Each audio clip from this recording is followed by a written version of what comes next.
How to add multiple photos or videos to a Snapchat story. Hey everyone, welcome back to the channel. In today's video, I'll show you how to upload multiple photos or videos to your Snapchat story in just few steps. So without further ado, let's get started. So first thing first, open the Snapchat app on your phone. And once you have opened it, simply tap on the memory icon shown in the bottom left side of the screen.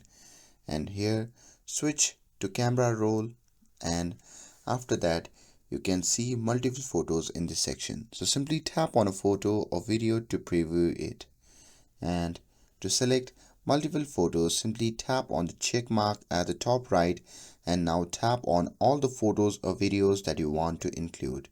You can mix both photos and videos in one upload.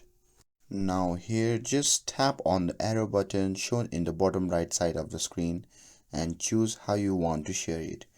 You can share it as my story, from which your friends only can see your story, or you can simply post it to the public story where it will be visible to everyone, or you can select specific people and send them, and that's it.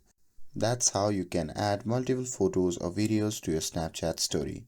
With this, if you found this video helpful, then don't forget to like, share and subscribe to get updated for more videos. Thanks for watching, and I'll see you in the next video.